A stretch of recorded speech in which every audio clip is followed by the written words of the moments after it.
Welcome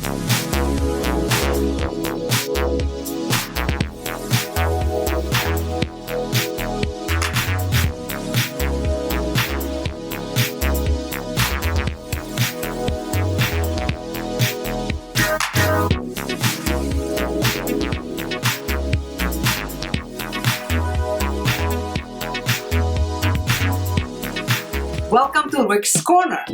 The man, the myth, the legend. Now on with the show. Welcome to Rick's Corner. I've got Doug Brignole back, which I'm always very pleased to have. He's a great guest. He's an awesome guy. I love him so much. He's just been a really good friend to me at every level in life. When you can find a friend like this, you know you've got a good friend. And that's very important in life, and it means the world to me. So Doug, I'm happy you're here. Thank you, sir. I'm happy to be here. I'm happy to be your friend. Thank you. I'm happy to have you as my friend. I can count all my friends on one hand. They say that, right? Yeah, so 4.5 friends. This one, and this one's a midget. Yeah, 4.5 friends. Yeah. This is Franco. Yeah, right.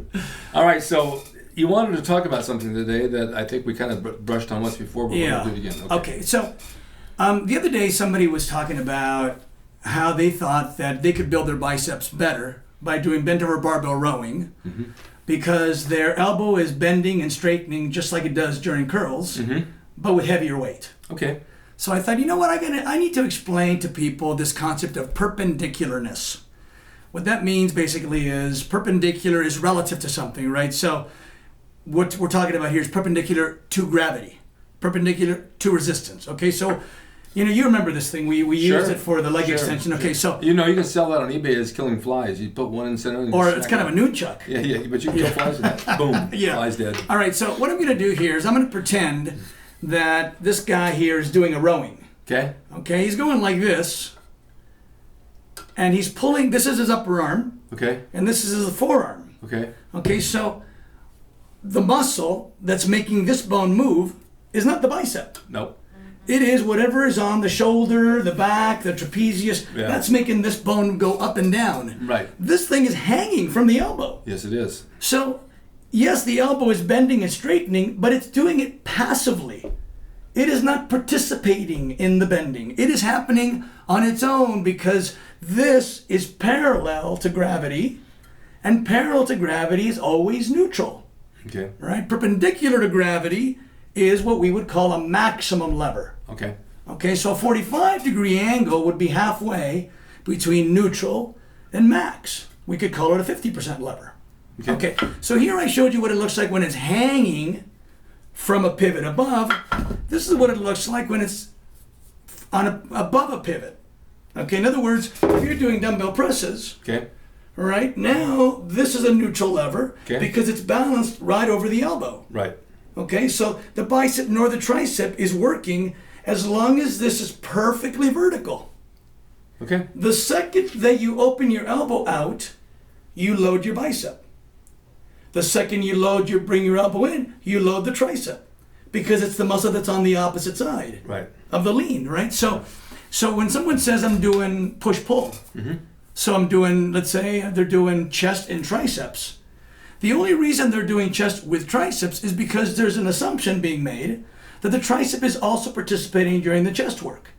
But that would only be true if your hand goes inside your elbow. If your hand goes outside the elbow, it's the bicep that's working. Yeah, but it's not always push-pull, it's pull-pull. Every muscle pulls, it doesn't push. Well, that's true, but what I'm saying about is about combining muscles.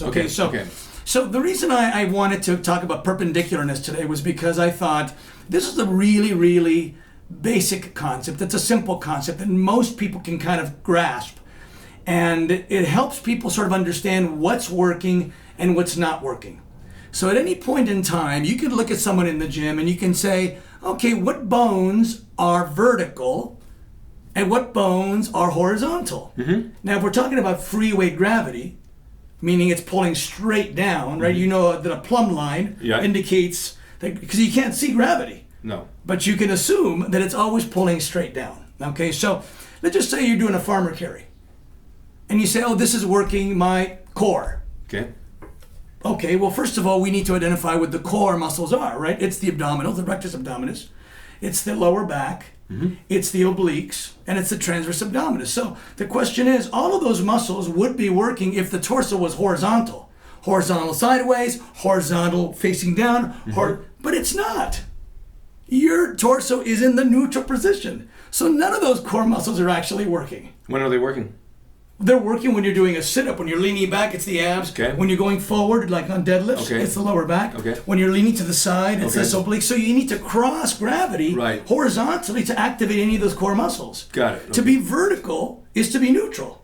Yeah. And if you're neutral, then none of those core muscles are actually working. No, not really. So then you need to say, well, which bones during this person standing in an upright farmer carry position, which bones are horizontal, therefore perpendicular to gravity?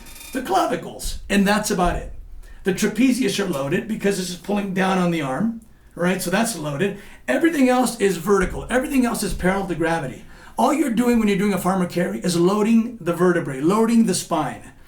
It's hard to do, and it's hard to breathe when you have two heavy things that you're carrying. There's no question about it. But it's very, very inefficient because not only is perpendicularness important, but degrees of perpendicularness are important, right? So if I go like this is pretty much balanced over the base right here. If I lean it this way, it's entering a degree of perpendicularness, but not much. This is more, this is more, this is most. So that's why this is a 100% lever. And this was a 0, and this was a 50% lever. If we want to maximize efficiency, if we want to get the most muscle loading with the least amount of work, the least amount of weight, what we need to do is we need to make sure that we're using our levers perpendicularly. Otherwise, it's not working at all. Otherwise, they're working in percentages of compromise. Right. Okay, so this is the mistake that we've been making for years, and it started way, way, way back when strongman acts were, popular and people were lifting heavy objects to entertain, right? So what we do now is we brag about how much we lift. But how much you lift is relative to these angles, right? So you could lift a car with a crowbar, but you aren't actually strong enough to lift that car, right? So it's all relative to the mechanics, right? So let's just look at a squat. When you're doing a barbell squat, you need to know that your lower leg is being operated by your quadricep, right? Right. So when you're standing in the vertical position before you descend into the squat, everything is neutral. All neutral, right? The quads aren't working, the glutes aren't, nothing's working because those two bones are neutral. Okay, then when you squat down. As you start to bend your knees and the bones start to interact perpendicularly with gravity, they start to increase the percentages of load on their corresponding muscles. But because the lower leg only dips about 30 degrees from the neutral position, it doesn't even get halfway to horizontal. It's very inefficient. You're only getting about 30% of the load that's on your back. What if you go horizontal? Well, then you get a lot of it. That's what a sissy squat is. Yeah. Okay, so the point I want to make is it's very foolish to put more weight on your spine to compensate for the inefficiency of the lower leg. Why not make the lower leg more horizontal, use less weight on your back, not compress your spine, not strain your skeleton, your hips, and your knees, but get as much or more load on the muscle. So we should be, it's a technical thing, I know, but ideally we should be, as bodybuilders, by the way, as bodybuilders, we should be bragging about how efficient we were, meaning I got this much load on the muscle with only this much weight. Yeah. That would be clever. That would be efficient. Yeah. Instead we say, I leg pressed 1,000 pounds. Oh, I see that all the time. Well, that's completely not smart. And there's no movement there at all. It's like it's like a 5-inch range of motion. Yeah. Your lower leg is mostly parallel with the direction of the sled. Yeah. And did you see that video that's being circulated where that guy's leg turns the other direction? No, I don't want to see that. He's got like 12 or 1,300 pounds on the leg press. He's doing these little teeny ranges of motion. All of a sudden his left leg buckles the other way. Oh, God. And that means his right leg is trying to hold that thing from coming down by itself, and his lower leg is doubling back. Oh, forget it. And you can imagine he probably had to have that leg amputated because every tendon, every ligament, probably arteries and capillaries all got ruptured. And if that thing comes down on the other leg, there it goes. He's going to rip his quad and everything else. Who knows what happened? I mean, but it's been circulated around quite a bit. Anyway, I just wanted to make sure that everyone understood that when you're talking about free weight gravity, you need to look around the gym and ask yourself, what is perpendicular? And by the way, sometimes you don't want a lever to be perpendicular. Okay, an example of that would be, let's just say I'm doing an overhead press, which I don't favor anyway. Right. Okay, but if you're doing an overhead press, if this bone right here is completely vertical, then at least the rotators won't be loaded. Then this bone is loaded by the shoulder muscles, and that's relatively okay. Not great because of other reasons, but at least keep this bone vertical. But what you end up doing, and this has nothing to do with, let's say, a lack of paying attention so much as a lack of flexibility. Most people don't have enough mobility to rotate their shoulder enough. So when you watch people doing shoulder presses, they almost always have a forward slant. Yeah, it hurts your shoulders going. Right. Well, when you have a forward slant, that means this is entering some degree of perpendicularness. And what's it loading? The rotator cuff. So you're straining the rotator cuff because you're not keeping this neutral. So during an exercise, some bones need to be neutral while others are active. Yeah. And you need to know, and that's what I talk about in my book, is the difference between active levers and passive levers and neutral levers and how to be really, really, really efficient. Well, when you explain it, it's easy to understand. I mean, you really got to understand this, but the way you laid it out there. It's a little abstract and it's a little three-dimensional, and some people are able to grasp it better than others, depending on how mechanically oriented they are. But like when you're doing a curl, you know that when your arms are down, nothing's happening. Yeah. It isn't until your forearm starts to become perpendicular with gravity that the bicep gets loaded. Same thing on a skull crusher. Yeah. Right? It isn't until you start to cross gravity Right. till those bones get horizontal. With anything, I see people doing back workouts and they say their backs work their bicep, and it does to a degree. Well, the other thing that's important to know, and this is gonna shock a lot of people, I'm sorry to say, but, and this is why it's so important to know anatomy and basic mechanics, basic physics. When you're doing a one-arm dumbbell row, you are not doing a very good lat exercise. Oh, I never liked them. Now the reason for that is because the lats connect low, the bottom 2/3 of your spine and the top of your pelvis, and then those fibers come up and they connect to the upper arm bone. That means in order to pull toward those muscle origins, you got to pull from high and go to low. That's why a pull down works the lats. But when you're doing a bent over barbell row, you're angling your shoulders higher than your hips, which means you're pulling toward the upper part of your back, I can not see that. toward the lower part of your back. I'd rather take a handle up high and just do one handle at a time. Right. Now the lats are helping, but they're very, very, very inefficiently working. They're not working well. The other thing I want to say too is there's really two muscles of the back that matter. One is the lats, and one is the middle trapezius. Okay? The lats start low, go high, require a downward pulling movement, either chin up or a pull down or a one arm pull in or something like that. Right. That's what they do. Anything else will not maximally work the lats. Okay? When we do rowing, we're not doing a good pulling down movement, so it's not lats. So what is it? Oh, you think it's middle trapezius? Well, guess what? The middle trapezius start on the spine and they go out and they connect, meaning they stop at the outer edge of the shoulder blade.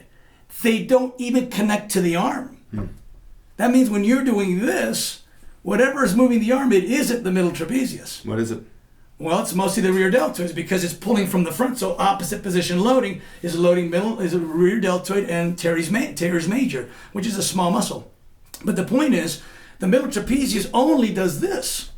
Yeah. It only pulls the shoulders back. So when you see people rowing and they're keeping their shoulders forward. I think you told me this once before, just the motion of the body back and forth. Right. You don't have to do the whole extension pull. Right. So what the best thing for that middle trapezius is to get a wide pulley and grab one hand there, one hand here, and emphasize the scapular movement and de-emphasize the arm work. Yeah, I like that. And those are the two best exercises for the back. Scapular retraction for the middle trapezius and either a one-arm pull-in or pull-downs for the lats. Wow. And all this other stuff is nonsense. I mean, if you look at the anatomy and you look at the mechanics, you say this is really, really... So let's just say that you're doing a lat pull-down or a lat pull-in, and you rate that exercise on a scale of 1 to 10 as a 9 or a 10. And then you do a one-arm row, which might rate a 4 or a 5. And then you do a bent over barbell, which might rate a 3. Why bother with the 5 and the 3? Why not just do more of the 9 or the 10? So this is why it's important to understand what is better than what, and what you need to focus your energy on and not waste your energy on. Yeah, because you duplicate exercises. I've done that in my past. You duplicate it, it's redundant at best. Yeah, it's the same thing. At best, it's redundant. At worst, it's much less efficient. Right. So it's all explained here. Let's talk about that. Okay. Those of you that have seen this already, this is the physics of fitness. This is the 803-page book that I wrote that explains the anatomy and the physics that best loads the muscles so that you can do it with the least amount of risk and the least amount of wasted energy. If you want, and by the way, this is misleading. It looks like I'm offering a printed book. It is only in PDF form right now. Yeah. It will be in print form probably December, maybe January. We have a lot of work to do in terms of the pictures. We have over 900 images here, and a lot of those have to be reshot and re-illustrated so that they don't violate any copyright. Right. But and so that's what we're working on right now. But if you want the PDF, and a lot of people prefer the PDF, then just email me, dbfitness@aol.com. I'll give you instructions on how to send payment to PayPal. It's $50 to PayPal, and then I'll email you a download link. And then you can download it, you can have it in your computer, you can email it to yourself and open it on your phone and read it wherever you want to read it. That's the way most things are done nowadays anyway. Yeah, everyone likes to have things before. And there are some people that like to mark the pages, by the way. Mm-hmm. And those people that want both, who bought the PDF first and then later want the printed version, they'll get the printed version for 50% off. Okay. Because I don't need to, sell them the same book twice. The printed versions are so expensive to do. And yeah, I mean, if you took this, the PDF, if you took the thumb drive to the printer and said, print this out in color, 803 pages, 2 sides. Yeah. Right? Yeah. Well, actually, it's 400 pages, 2 sides, 800 pages. It's about $400. Yep. To print. I know.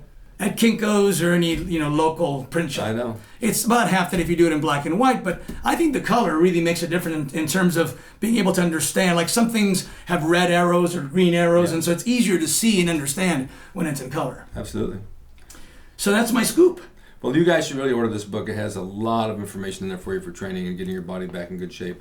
Doug's research is over and over and over. He knows it like the back of his hand, the back of my hand, and everybody's hand. Yeah, everybody's hand. Because everything he says does make sense. I mean, you're going to work a muscle, work it the right way. And what's important to know is that what's good for the goose is good for the gander. In other words, the principle that makes this exercise good would also make that one good, and the one that makes that one bad makes that one bad. Oh, sure. So it's across the board, and that's what's so inconsistent. Like you see someone doing like a rotation with a medicine ball. Yep.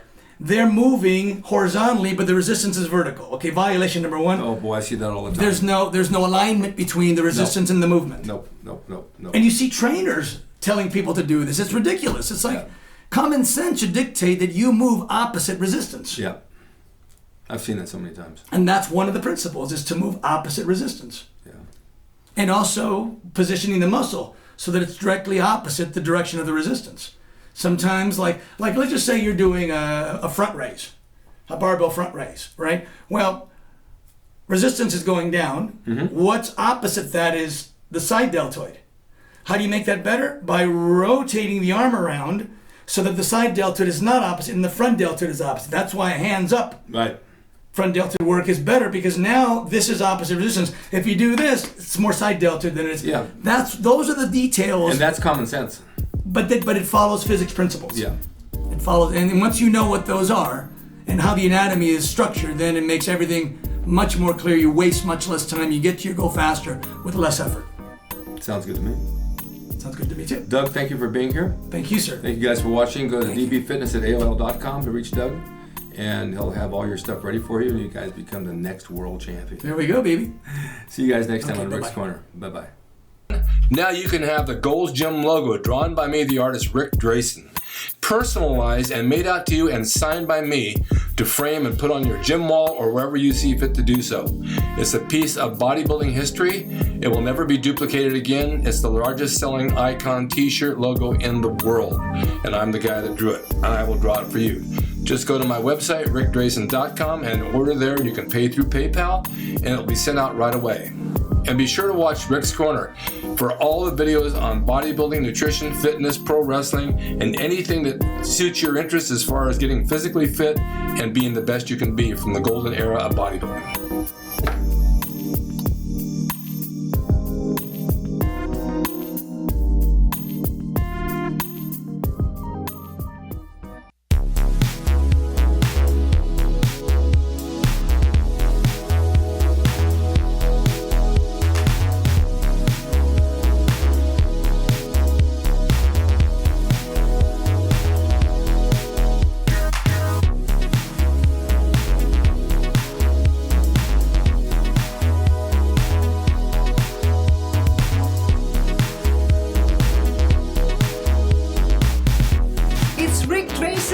He's the equalizer, baby. See you next time.